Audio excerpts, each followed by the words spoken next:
Hi friends, welcome to our channel trip. ఈ trip నాది కాదు, మనది. మీకు కళ్ళకు కట్టినట్టు చూపించేస్తా. చలో పదండి. ప్రజెంట్ నేను వచ్చేసి భీమవరం టౌన్ రైల్వే స్టేషన్లో ఉన్నానండి. ఇక్కడ నుంచి నర్సాపురం వెళ్తున్నా. అక్కడ నుండి ఎటు వెళ్తున్నా ఏంది అనేది మీకు ముందు తెలుస్తుంది. ఇప్పుడు నర్సాపురం టికెట్ తీసుకున్నాను. Bhimavaram town to Narsapuram super fast express 45 rupees అనమాట. చలో ట్రైన్ వచ్చేసి 8:45 వచ్చింది. 1 hour డిలే ఉంది ట్రైన్. చూద్దాం ఏ టైంకి నర్సాపురం రీచ్ అవుతాం ఏంటి అనేది. ఇక్కడ ఉన్నది జర్నీ 1 hour ఉంటుందంట. ఇదంతా వచ్చేసి భీమవరం టౌన్ రైల్వే స్టేషన్. ఈ స్టెప్స్ ఎక్కి దిగి మనం ప్లాట్ఫామ్ చేంజ్ అవ్వాలి. ప్లాట్ఫామ్ 2 వచ్చేసి అదనమాట. ఇది వచ్చేసి ప్లాట్ఫామ్ 1.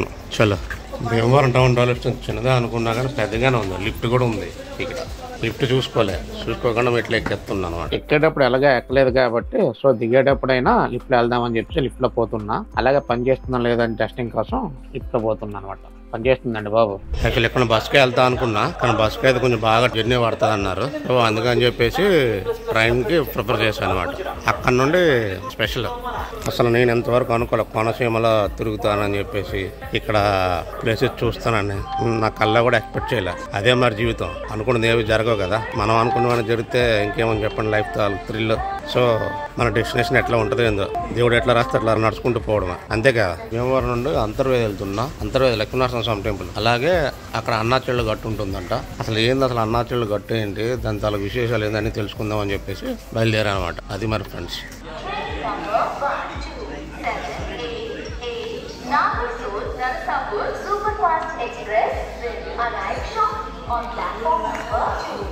విన్నారు కదా, నేను ఎక్కే ట్రైన్ నాగర్సూల్ టు నర్సాపూర్ వెళ్తుంది అనమాట. ఎక్కడ నుంచి 2 స్టాపులు అండి. Just Bhimavaram town, next Palakollu తర్వాత నర్సాపురమే. ఇంకంతే 2 స్టాపులు అనమాట.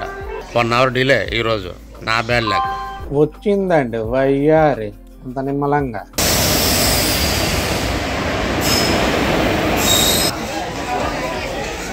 ట్రైన్ అంతా ఖాళీ అనమాట. లాస్ట్ 2 స్టాపులు కాబట్టి పెద్ద గేమ్లో అంతా ఇక్కడ దిగాల్సిన అంతా ఇక్కడ దిగేసి ట్రైన్లో అయితే ఎవరు లేరు. చూడండి, సైడ్ అప్పరు సైడ్ లోవరు చాలామంది తెలియదు.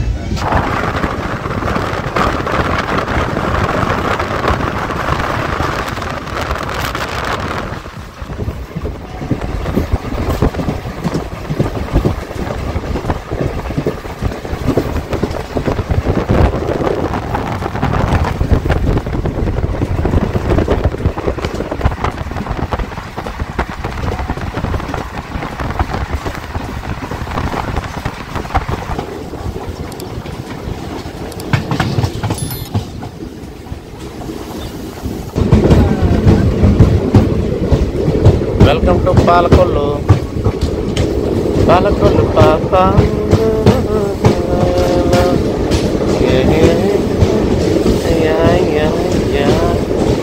నెక్స్ట్ స్టాప్ నర్సాపురం అనమాట. గట్టిగానే దిగిర్రీడ. ఇటు సైడ్ ఉన్నది ఒకటే ట్రైన్ అనుకుంటా.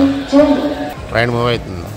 ఈ అంతర్వేది ఆంధ్రప్రదేశ్ రాష్ట్రం డాక్టర్ బిఆర్ అంబేద్కర్ కోనసీమ జిల్లా సకినేటిపల్లికి చెందిన గ్రామం. అందమైన బంగాళాఖాతం సముద్రంలో వశిష్ఠ నది సంగం జరిగే ప్రశాంతమైన ప్రాంతం అంతర్వేది. డాక్టర్ బిఆర్ అంబేద్కర్ జిల్లా నర్సాపురం సమీపంలో గల ఈ దీవిపై ప్రసిద్ధి చెందిన పురాతనమైన లక్ష్మీ నరసింహస్వామి ఆలయం ఉంది.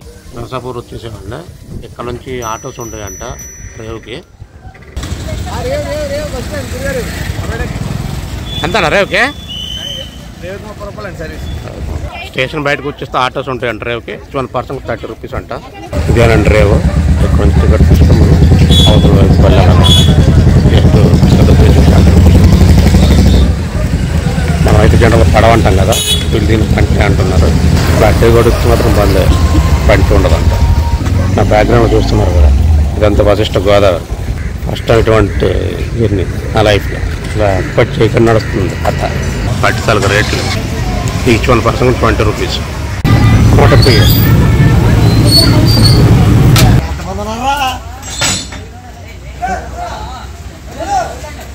నా లైఫ్లో ఫస్ట్ టైం అనమాట పంట ఎక్కుతుంది అనమాట. ఇది ఒక డిఫరెంట్ ఎక్స్పీరియన్స్ ఉంది. 2 ఊర్లు కలుపుతుంది అనమాట ఈ వశిష్ఠ గోదావరి. ఒక పక్క వచ్చేసి నర్సాపురం, ఇంకో పక్క వచ్చేసి సకినేటిపల్లి డ్రైవ్ అనమాట. నార్మల్ గా అయితే చుట్టూ తిరగడానికి మస్తు టైం పడుతుందండి. సో ఈ పంట వల్ల ఏమైతుంది అంటే డిస్టెన్స్ అండ్ టైం బాగా సేవ్ అవుతుంది అనమాట. 5 to 10 minutes లో మనం ఈ ఒడ్డు నుండి ఆ ఒడ్డుకు రీచ్ అవ్వచ్చు అనమాట. అది మెయిన్ ఈ పంట యొక్క బెనిఫిట్. అందుకే చాలా మంది ఈ పంటనే యూజ్ చేస్తున్నారండి. చూడండి బళ్ళు కార్లు కూడా అన్ని కూడా ఈ పంట మీదే పోతున్నాయి. కానీ ఎక్స్పీరియన్స్ మాత్రం చాలా డిఫరెంట్ గా ఉందన్నమాట. పంట మళ్ళీ దిగేటప్పుడు ఇబ్బంది లేకుండా కోసం ఫస్ట్ రివర్స్ చేసుకుంటున్నాను.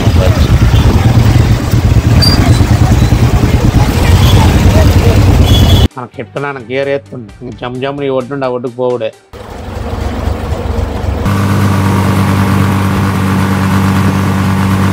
అన్నట్టు మీకు విషయం అంటే జనరల్గా ఇటువంటి జర్నీలు ఎక్కువగా మన కేరళ అలేపిలో కనిపిస్తాయి, మళ్ళీ ఇట్లా కోనసీమలో కనిపిస్తాయి అనమాట.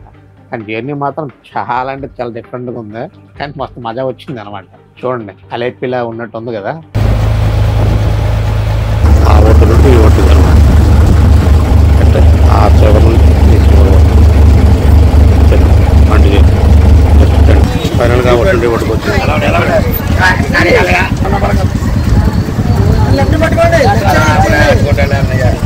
ఫైనల్గా వచ్చేసాం ఆ ఒడ్డు నుండి ఒడ్డుకి. 10 to 15 minutes పట్టింది జర్నీ.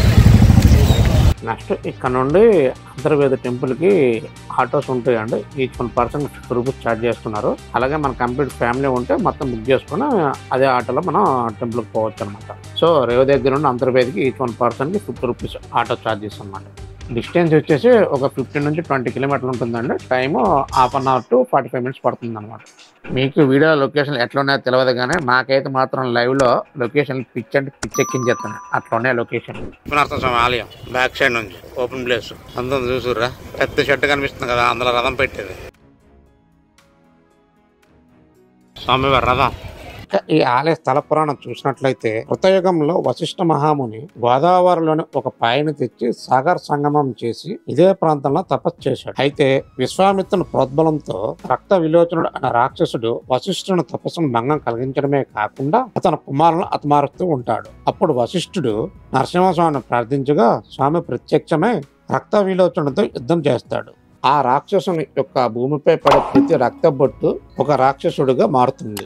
అప్పుడు నరసింహుడు అశ్వరడంబిక అనే మాయాశక్తిని రప్పించి రాక్షసుని రక్తం నేలపై పడకుండా నాలుకను చాచాలని సూచిస్తాడు. స్వామి ఆదేశం మేరకు ఆమె నాలుగు చాచగా స్వామి రాక్షసును సంహరిస్తాడు. తదుపరి వశిష్ఠుని కోరిక మేరకు నరసింహసింహమూర్తి వారు ఇక్కడే కొలువైనట్టు ప్రతీతి. అలాగే బ్రహ్మ రుద్రయాగం చేసిన ప్రదేశం. శివుని పట్ల చేసిన అపచారాలకు ప్రాయశ్చిత్తంగా బ్రహ్మ రుద్రయాగం చేయాలని నిర్ణయించి యాగానికి వేదికగా ఈ ప్రదేశాన్ని ఎన్నుకుంటాడు. వేదికగా ఎన్నుకోబడిన కారణంగా ఈ ప్రదేశానికి అంతర్వేదిక అని పేరు వచ్చిందని చెప్తారు. ఇక రక్త విలోచన కథ. ఒక సమయంలో రక్త విలోచనుడు అనే రాక్షసుడు వశిష్ఠ గోదావరి ఒడ్డున వేలాది సంవత్సరాలు తపస్సు చేసి శివుని నుండి వరాన్ని పొందుతాడు. ఆ వరం ప్రకారం రక్త విలోచన నుండి వెలువడిన రక్తం ఎన్ని ఇసుక రేణువుల మీద పడుతుందో అన్ని ఇసుక రేణువుల నుండి తనంత బలవంతమైన రక్త విలోచన రాక్షసులు పుట్టాలని కోరుకుంటాడు. ఈ వరం ఉందన్న గర్వంతో రక్త విలోచనుడు యజ్ఞాలు చేసే బ్రాహ్మణులను గోవులను హింసించేవాడు. ఇలా ఉండగా ఒకసారి విశ్వామిత్రునికి వశిష్ఠునికి సమరం జరిగిన సమయంలో విశ్వామిత్రుని ఆజ్ఞపై ఈ రక్త విలోచనుడు వచ్చి బీభత్సం సృష్టించి వశిష్ఠును 100 మంది కుమారులను సంహరించాడు. వశిష్ఠ విష్ణుమూర్తిని పూజించగా విష్ణువు లక్ష్మీ సమేతుడే గరుడ వాహనంపై నారసింహునిగా రాక్షసును సంహరించడానికి వస్తాడు. సుదర్శన చక్రంతో రాక్షసును సంహరించినప్పుడు శివుని వరం వల్ల కింద పడిన రక్తం చాలా మంది రాక్షసులు వచ్చి ఇంకా బీభత్సం చేస్తారు. విష్ణుమూర్తి ఈ విషయం గ్రహించి తన మాయాశక్తిని ఉపయోగించి రక్త విలోచనుడు శరీరం నుంచి పారిన రక్తం అంతా నేలపై పడకుండా రక్తకులి అనే నదిలో ప్రవహించేలా చేసి రక్త విలోచనపై సుదర్శన చక్రాన్ని ప్రయోగించి సంహరించాడు. ఆ విధంగా స్వామి ఇక్కడ వశిష్ఠుని కోరిక మీద కొలువు తీరాడు. ఈ రక్త కుల్యలోనే విష్ణువు అసురులను సంహరించిన సుదర్శన చక్రాన్ని శుభ్రపరచుకున్నాడని పురాణాలు చెప్తున్నాయి. ఈ రక్త కుల్యలో పవిత్ర స్నానం చేస్తే సర్వపాపాలు పోతాయని చెప్తారు. ఇప్పుడు దర్శనం కంప్లీట్ అయిపోయింది, చాలా బాగా జరిగింది. ఇప్పుడు అంత క్రౌడ్ ఉన్నారు. నార్మల్ టైంలో కూడా క్లోజ్ చేస్తారు.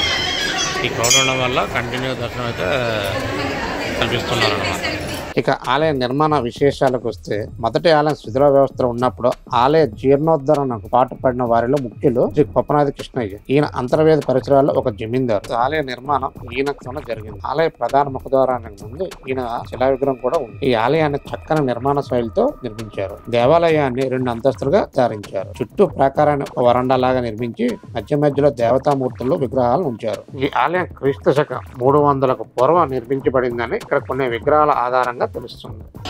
లోపల కూడా చాలా ఉపాలయాలు ఉన్నాయండి, చిన్న చిన్నగా. శ్రీ వెంకటేశ్వర స్వామి వారి అనేది ఇంకా అలాగే చాలా చిన్న చిన్న టెంపుల్స్ అనమాట. ఇదంతా కూడా అన్నప్రసాదం అనమాట. ఈ ఫ్లోటింగ్ అన్నప్రసాదం టైమింగ్స్ వచ్చేసి మార్నింగ్ 10:30 నుండి ఈవినింగ్ 3:30 వరకు కూడా ఉంటుంది.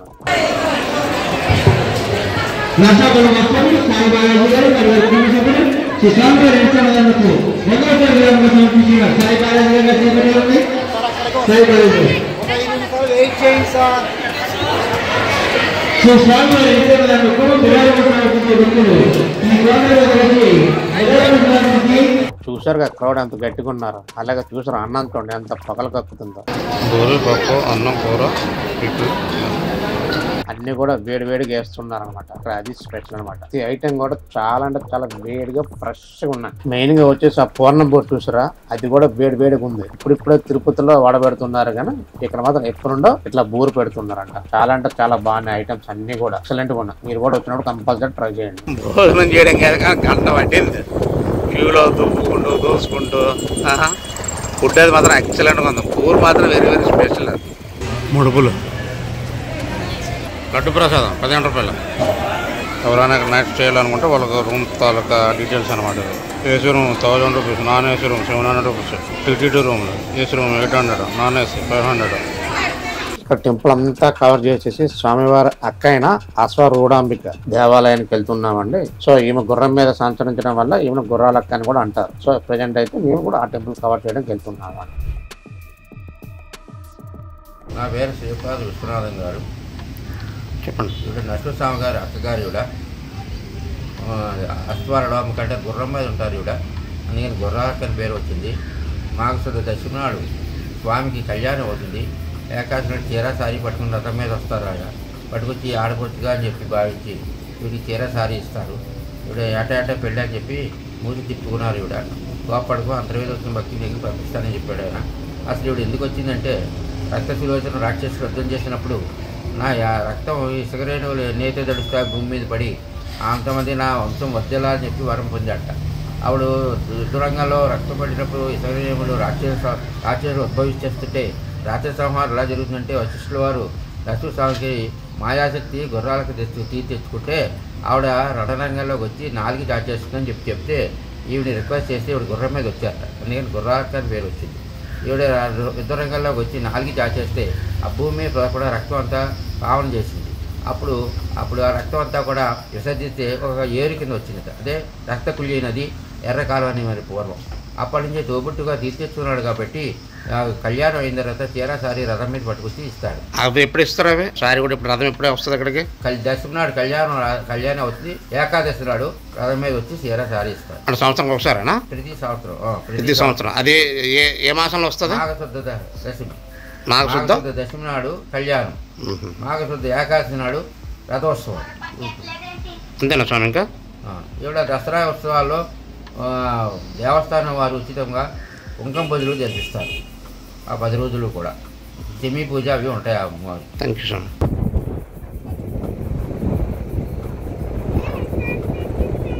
ఇప్పుడు మీరు చూస్తుందంతా అంతర్వేది దగ్గర ఉన్న అన్నాచెల్లుగట్టు అంట. దీనంతా అన్నాచెల్లుగట్టు అంటది. ఎందుకంటారంటే గోదావరి రివర్ వచ్చేసి వే ఆఫ్ బెంగాల్ కలుస్తుంది అనమాట. గోదావరి తల్లి అని అంటారు, సముద్రం అంటారు కాబట్టి అన్నా చెల్లి. ఆ విధంగా అన్నాచెల్లుగట్టు అని దీన్ని పిలుస్తారు ఇక్కడ లోకల్లో. అది అట్లా ఉంటుంది మరి. దీన్ని అన్నాచెల్లుగట్టు అంటారంటే ఇదంతా కూడా గోదావరి. చూడండి, గోదావరి రివర్ వచ్చేసి బంగాళాఖాతంలో కలుస్తుంది అనమాట. అలలు చూసారు ఎట్లా వస్తున్నాయి. ఆ వాటర్ అంతా రెడ్డిష్లో ఉంటుంది, ఇది వేరే కలర్లో ఉంటుంది. అది మెయిన్ డిఫరెంటేషన్ అనమాట. ఇప్పుడైతే తెలుస్తలేదు కానీ వర్షాకాలంలో అయితే గోదావరి వాటర్ అంతా రెడ్డిష్లో ఉంటుంది, బంగాళాఖాతం వాటర్ అంతా బ్లూ కలర్లో ఉంటుంది. ఇప్పుడైతే బాగా తెలుస్తుంది. ఇప్పుడంతా నార్మల్ సీజన్ కాబట్టి మనకు పెద్దగా తెలుస్తలేదు. చూడండి, ఈ వాటర్ అంతా ఫ్లాట్గా ఉంది, అంటే అలలు కానీ ఒకటి ఏం లేకుండా నార్మల్గా ఉన్నట్టుంది. అది చూడండి, అబ్జర్వ్ చేయండి. అలలు వస్తున్నాయి బాగా. ఈ వాటర్ ఆ వాటర్ మిక్స్ అవుతున్నా చూసారు అక్కడ కొట్టుకుంటున్నా.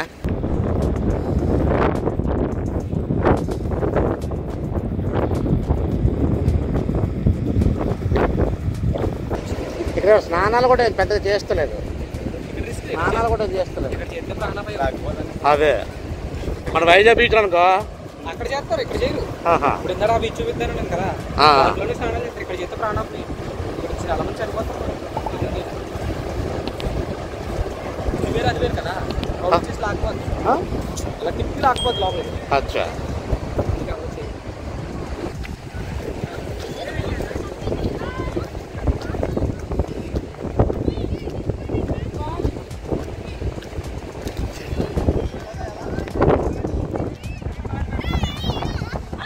లైట్ హౌస్ ఓపెన్ చేసి ఉందా బ్రా?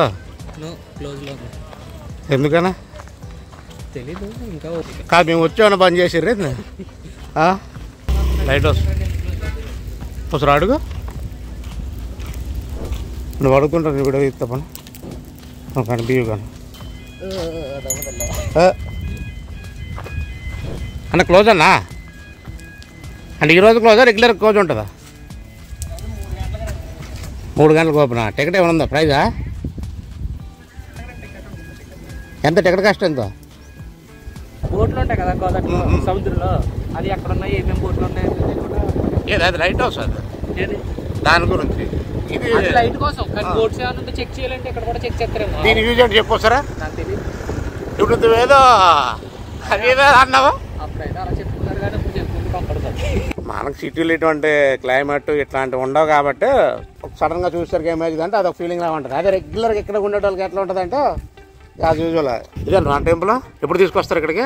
అంతర్వేస్తారు. ఇప్పుడు దీపావళి వెళ్ళిన తర్వాత తీసుకొస్తారు, ద్వాదశికి. అక్కడ నుండి ఇక్కడికి గుడికాడ నుంచి ఇక్కడ తీసుకొచ్చి ఇక్కడ నుంచి అంతర్వేది గొంతు వరకు తీసుకెళ్తారు. గొంతు ఉంటుంది కదా, అక్కడ వరకు తీసుకొస్తారు. బోట్ మెయిన్ విగ్రహాన్ని తీసుకొస్తారట. మెయిన్ విగ్రహం, మెయిన్ విగ్రహం ఉత్సవమూర్తులా? లేదు, మెయిన్ విగ్రహాన్ని తీసుకొస్తారు. దీన్ని ఏ ఏరియా అంటారు ఇక్కడ? అంతర్వేది పల్లిపల్లి. అంతర్వేది పల్లిపాలెమా? అంటే అక్కడ నుండి ఇక్కడ తీసుకొస్తారు. టెంపుల్ నుంచి ఇక్కడ తీసుకొచ్చి ఇక్కడ నుంచి బోటు మీద తీసుకొస్తారు అక్కడ వరకు, గొంతు వరకు, గోదావరిలో. నెక్స్ట్ వచ్చేసి అంతర్వేదిలో ఉన్న ఫిషింగ్ హార్బర్కి వెళ్తున్నామండి. సో ఇక్కడ నుండి కూడా బోటింగ్ ఫెసిలిటీస్ ఉంటుంది. సో ఎవరైనా సాగర్ సంగంకి వెళ్ళాలన్నా లేదన్నా ఐలాండ్కి వెళ్ళాలన్నా ఇక్కడ బోటింగ్ ఉంటుంది అనమాట. అలాగే బోటింగ్ ప్రైజెస్ ఎంత ఉంటాయి, సో వాటి విశేషాలు ఏదైనా తెలుసుకుందాం అని చెప్పేసి ఫిషింగ్ హార్బర్కి వచ్చాం అనమాట. సో ఆ విశేషాలని కూడా కవర్ చేద్దాం పదండి. చెప్పు ఎంత బోటింగ్ ఎంత?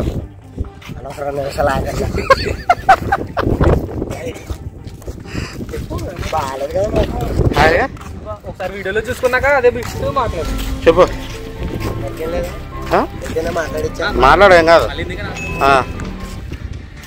మనకి బోట్ వచ్చేసి 2 పాయింట్స్ ఉంటాయి అన్న. ఒకటి సాగర్ సంగమం ఉంటుంది, 40 minutes రైడ్ పడుతుంది. దానికి పెర్ హెడ్ 250 తీసుకుంటాం. అక్కడే మనకు వచ్చేసి ఐలాండ్ ఉంటుంది. ఐలాండ్ అనేది ఎటువంటి ఛార్జ్, ఐలాండ్ కాంప్లిమెంటరీ మాత్రమే. ఒక ఐలాండ్ దింపే స్కోప్ ఉంటే మాత్రమే దింపుతాం. ఐలాండ్ వెళ్ళాలనుకుంటే సంగమానికి వెళ్తే ఆటోమేటిక్గా ఐలాండ్కి వెళ్ళచ్చు. నెక్స్ట్ వచ్చేసి దాని ఆపోజిట్ డైరెక్షన్ మ్యాంగ్రూవ్ ఫారెస్ట్ ఉంటుంది. అది వచ్చేసి పెర్ హెడ్ 350 తీసుకుంటాం. అది 1 hour రైడ్ ఉంటుంది. ఒకవేళ బోట్లో వెళ్ళాలనుకుంటే మినిమం 10 tickets వస్తే మనకు మినిమం మెయింటెనెన్స్ అయిపోతుంది కాబట్టి మూవ్ చేస్తాం. సింగిల్గా ఎట్లా మరి? సింగిల్గా అంటే మనం మాట్లాడుకుంటూ వెళ్ళాం. అది గంటలు సింగిల్గా వచ్చాను అప్పుడు ఎట్లా మరి? 10 tickets పే చేయాలి. 10 tickets పే చేయాలా? 2500. ఓకే. బెంగళూరు ఫారెస్ట్కి ఎంత? 3500 సింగిల్గా అయితే. సింగిల్ అంతే మరి 10 members అంతే కదా? అదేలే ఏదైనా అదే ఏదైనా అంటే మనకి మినిమం 10 మెయింటెనెన్స్ కాబట్టి మినిమం 10 tickets ఇమ్మన్నారు. ఆల్మోస్ట్ సింగిల్కి వెళ్ళే ఛాన్స్ అయితే ఉండరు. జనం ఒక 5 minutes 10 minutes అయితే కూడతారు. ఒకవేళ మీ బర్త్డే పార్టీస్ కానీ ప్రీ వెడ్డింగ్ షూట్స్ కానీ ఉంటే సింగిల్గా వెళ్ళాలి. బెంగళూరు ఫారెస్ట్ అంటే ఇటు సైడ్ వస్తుందా? ఇటు సైడ్ వెళ్ళాలన్నమాట. దర్బరేవ్ అంటారు కదా, దర్బరేవ్ దగ్గర దాకా వెళ్ళి తీసుకున్నాం. నీకు కాకినాడలో కూడా మ్యాంగ్రోవ్ ఫారెస్ట్ ఉంది, ఐడియా ఉందా? కాకినాడలో మ్యాంగ్రూవ్ ఫారెస్ట్ ఉంది, ఐడియా ఉంది. దానికి నేను వెళ్ళాను. కొరింగల్ కానీ ఆ కొరంగి మ్యాంగ్రూవ్ ఫారెస్ట్ పర్ఫెక్ట్. అది చాలా పెద్ద మ్యాంగ్రూవ్ ఫారెస్టే. దీంతో పోల్చుకుంటే అదే పెద్ద మ్యాంగ్రూవ్ ఫారెస్ట్. కాకపోతే దానికి దీనికి డిఫరెన్స్ ఏముండదు. అది డిస్టెన్స్ ఎక్కువ ఉంటుంది. ఇటుపక్క ఫారెస్ట్ డిస్టెన్స్ ఎక్కువ ఉంటుంది. ఇక్కడ డిస్టెన్స్ చాలా తక్కువ ఉంటుంది. చిన్న ఓన్లీ బోట్ వెళ్ళే స్పేస్ మాత్రం ఉంటుంది అక్కడ. ఓకే, అది పెద్దది. అది పెద్ద బాగా డిస్టెన్స్ ఎక్కువ. ఇది డిస్టెన్స్ ఓన్లీ బోట్ వెళ్ళేది. వెళ్ళి కోలితే ఇంకా బోట్కి తగిలితేనే వస్తుంది. వన్స్ మ్యాంగ్రూవ్ ఫారెస్ట్కి వెళ్ళొచ్చిందంటే బోట్ మొత్తం ఆకులతోనే ఉంటుంది. ఇంకా అక్కడ మ్యాంగ్రూవ్ ఫారెస్ట్కి వెళ్తే ఇంకా టచ్ అవ్వం కదా ఆకులకి కోరంగిలో అయితే. కానీ Korangi is the best. First నుంచి అదే ఉంది. ఇదంటే రీసెంట్గా పెట్టాం కాబట్టి ఇది ఇంకా అప్డేట్ అవ్వలేదు. ఇండియాలో లార్జెస్ట్ సెకండ్ అది. ఫస్ట్ యాక్చువల్గా వెస్ట్ బెంగాల్లో ఉంటుంది. ఇండియాలో లార్జెస్ట్ సెకండ్ అయినా సరే నేను కోరంగి నేను తక్కువ చేయలేదు. కోరంగి బెస్ట్. కోరంగి ఐడియా ఉంది కానీ అది డిస్టెన్స్ ఎక్కువ ఉంటుంది, డిస్టెన్స్ తక్కువ ఉంటుంది. ఓకే, థ్యాంక్ యూ బ్రా. నీ పేరు చెప్పలా? నా పేరు స్వామి. ఓకే. అన్నాచెల్లెలు గట్టు సాగర్ సంగమం బోటింగ్ మార్గం. ఏమీ లేదండి, ఏం కన్ఫ్యూజన్ అవసరం లేదు. అది వచ్చేసి అంతా టెంపుల్ కదా, టెంపుల్ బ్యాక్ సైడ్. ఇది వచ్చేసి టెంపుల్ ఫ్రంట్. టెంపుల్ చూసుకున్నా ఇదే దారి నుండి ఎట్లా వచ్చినామంట స్ట్రైట్ రోడ్ వచ్చేసి సెకండపల్లి రేవుకి పోతాం. అర్థమవుతుందిగా, స్ట్రైట్గా పోయినామంటే సెకండపల్లి రేవుకి వెళ్తాం. పొద్దున నేను వచ్చిన రూట్ అనమాట ఇది. అట్లా కాకుండా ఇక్కడ వై జంక్షన్ లాగా ఉంటుంది చూసిరా, ఇట్లా వెళ్తే బోటింగ్ వెళ్తాం అనమాట. బోటింగ్ అక్కడ కనిపిస్తుంది చూస్తాను గోపురం, అది వచ్చేసి వశిష్ఠ మహర్షి ఆశ్రమం అనమాట. ఇట్లా బోటింగ్ పోవాలన్నమాట. బోటింగ్ సాగర్ సంగమం కానీ అన్నాచెల్లెలు గట్టుకు కానీ బోటింగ్ వెళ్ళాలంటే ఇట్లా. ఇదే కాకుండా ఇంకోటి కూడా ఉంటుందండి, అక్కడ ఫిషింగ్ హార్బర్ నుంచి కూడా బోటింగ్ ఉంటుంది. మొత్తం 2 పాయింట్లు ఉంటాయి, ఫిషింగ్ హార్బర్ నుంచి ఇక్కడ నుంచి. అలాగే మీకు సెకండ్ బోటింగ్ పాయింట్ చూపించడానికి వెళ్తున్నామండి. ఇది ఏదైతే కనిపిస్తుంది గోపురం అంతా కూడా వశిష్ఠ ఆశ్రమం అనమాట. మనం టికెట్ తీసుకుని లోపలికి వెళ్ళాలి. లోపల అంటే చాలా విగ్రహాలు ఉంటాయంట. ప్రెసెంట్ అయితే క్లోజ్ చేసి ఉంది, అందుకని నేను పోలేదు. సో బోటింగ్ పాయింట్కి వెళ్తున్నా. ఇక్కడైతే మాత్రం క్రౌడ్ కొంచెం ఎక్కువ మందే ఉన్నారండి కంపేర్ టు ఫిషింగ్ హార్బర్తో అనమాట. ఎందుకంటే ఇది టెంపుల్ దగ్గర ఉండడం వల్ల క్రౌడ్ ఎక్కువ ఇక్కడ ఉన్నట్టున్నారు. సో ఇది కూడా ఒక బోటింగ్ పాయింట్ అనమాట. ఇక్కడ నుండి మనం సాగర్ సంగమానికి కానీ ఐలాండ్కి కానీ పోవచ్చు అనమాట. ఇలా ఈ కాలంలోంచే అప్పుడు గుడి కట్టడానికి రాళ్ళు తీసుకొచ్చారంట. అప్పుడు అలాగే తేలొచ్చాయని చెప్పుకునేవారు, మరి మనకి అంత తెలీదు. ఆ గోదావరి అది ఎదర ఫ్రంట్ అంటే మీ పూర్వీకులు కూడా చెప్పుకునే వాళ్ళు అట్లా అట్లనే చెప్పుకునేవారు. మరి రక్తకాలం ఇదేనా? ఇదే అంతా కొబ్బరి చెట్లు. కేరళ పోయినా కదా? అవునవును. ఆ కేరళకి ఏమాత్రం తీసుకోవాలంటూ ఉండదు కదా? కేరళలోనే కొబ్బరి చెట్లు తక్కువ, మన కోనసీమలోనే ఎక్కువ. అక్కడ చెట్లు కాపు కూడా సరిగ్గా కాదు. ఇది ఎక్కడ కూడా ఇప్పుడు కాయట్లేదు ఈ మధ్య చెరువులు చేయడం వల్ల. కాబట్టి చాలా బాగా కాస్తాయి. ఏదైనా కోనసీమలో అదృష్టం అంతలేదు. ఆ వాటర్, ఆ ఫ్లాగ్, ఇంకా హైదరాబాద్ మంచి వాటర్ అదంతా ఎట్లా ఉంటుందంటే నీకు ఇండస్ట్రీ లేదు. అక్కడ కూడా సాల్ట్ వాటరే. నీకు మనం చెరువు కొల్లారం ఆ ఏళ్ళంతా కూడా అట్లే ఉంటుంది. అంత పొల్యూషన్ వల్ల ఆ సైడ్ అయితే గోదావరి సైడ్ మాత్రమే ఈ తక్కువ సాల్ట్ వాటర్ పడుతుంది. గోదావరి వాటర్ కొంచెం లాంగ్ మళ్ళీ స్వీట్ వాటర్ పడుతుంది. వీళ్ళు వచ్చేసి భీమవరంలో ఉన్న నా ఫ్రెండ్కి ఫ్రెండ్స్ అనమాట. వీళ్ళు నేను అంతర్వేది వెళ్తున్నా అని చెప్పేసి నాకు అక్కడ ఏమీ తెలియదు కాబట్టి వీళ్ళే నాకు హెల్పింగ్ కోసం అరేంజ్ చేశాడు అనమాట. పాపం పొద్దున్న నుండి నా కోసం వాళ్ళ పనులన్నీ మానుకొని నాతోనే ఉన్నారు. వీళ్ళైతే నాకు చాలా అంటే చాలా హెల్ప్ చేశారు. వీళ్ళ వల్ల మొత్తం అంతర్వేది మొత్తం కవర్ చేయడం జరిగింది. ఇలాంటి వాళ్ళని చూసినప్పుడు ప్రపంచంలో మనీకే కాకుండా ఫ్రెండ్షిప్కి వాల్యూ ఇచ్చేవాళ్ళు ఇంకా ఉన్నారని అనిపిస్తుంది. ఎనీవే వీళ్ళిద్దరు కూడా నా మనస్ఫూర్తిగా థ్యాంక్స్ చెప్తున్నాను. వీళ్ళిద్దరు వీడియో అంటే చాలా తెగ సిగ్గుపడిపోతుంటారు అనమాట. కొత్త పెళ్లి కూడా ఎలాగైతే సిగ్గుపడతాడో అంతకంటే ఎక్కువ సిగ్గుపడుతున్నారు. అంతా కవర్ చేసి రిటర్న్ వెళ్తుండేటప్పుడు ఈ రోడ్డుకి ఇరువైపులు ఉన్న హౌసెస్ ని చూసారా? విల్లాస్ అలాగే డూప్లెక్స్ హౌసెస్ అయితే మనకి పెద్ద పెద్ద సిటీల్లో కట్టే హౌసెస్ లాగా ఉన్నాయి కొన్ని అయితే. కానీ ఈ ప్రాంతాన్ని మినీ కోవైట్ అని అంటారంట. ఇక్కడ ఉండేవారు దాదాపు అందరూ కోవైట్ లో పనిచేస్తారంట. సో అలా సంపాదించిన డబ్బులతో ఇలా ఇంత పల్లెటూరులో కూడా అందమైన ఇల్లును కట్టుకున్నారనమాట. అమీర్పేటలో మైత్రివనం ఎలాగైతే మినీ యూఎస్ అంటారో అలాగే ఈ ప్రాంతాన్ని అంతటిని కూడా మినీ కోవైట్ అంటారు అనమాట. ఎక్కడ చూసినా డూప్లెక్స్ హౌసెస్ విల్లాసే. చూడండి ఆ డిజైన్ లో కూడా. ఒక్కసారి ఇంత పల్లెటూరులో కూడా ఇటువంటి హౌస్ చూసి షాక్ అయ్యాయి అనమాట. కాలవాలు, కొబ్బరి చెట్లు, వాటి మధ్యలో ఇంత మంచి హౌసెస్ అనమాట. సాయంత్రం పూట బాల్కన్ లో కూర్చొని చుట్టూ ఉన్న ఇంత అందమైన పచ్చదనం చూస్తూ మంచి ఛాయ్ తాగితే అబ్బా చాలు జన్మకు అన్నట్టు ఉంటుంది. అయితే సిటీలో బాల్కన్ లేవని కాదు, ఇలాంటి ఇల్లు లేవని కాదు, కానీ ఇంత అందమైన ప్రాంతంలో ఇంత అందమైన హౌసెస్ ఉండడం ఇంకా ఈ ప్రాంతం యొక్క అందాన్ని పెంచాయి అనమాట. మీకు అర్థమైందని అనుకుంటున్నా నా ఫీలింగ్. ఏదేమైనా ఇంత మంచి ఇల్లు కట్టుకోవడంలో వారి కష్టం ఉందేమో కానీ ఈ ప్రాంతంలో పుట్టడం మాత్రం వారు అదృష్టమే. ఇవి అంతర్వేద విశేషాలు. ఈ ప్రాంతం అయితే చాలా అంటే చాలా అందంగా ఉంది. ఒక్కసారైనా మీరు కూడా వీళ్ళు చూసుకుని రండి. సో వీడియో నచ్చితే లైక్ చేయండి. మరి ఇలాంటి మంచి మంచి కంటెంట్ కోసం మన ఛానల్ వెంటనే సబ్స్క్రైబ్ చేయండి. అన్నట్టు మర్చిపోయా, ఈ వీడియోపై మీ ఒపీనియన్ కామెంట్ చేసి నాతో కనెక్ట్ అయి ఉండండి. Thanks for watching. Bye bye. జై హింద్.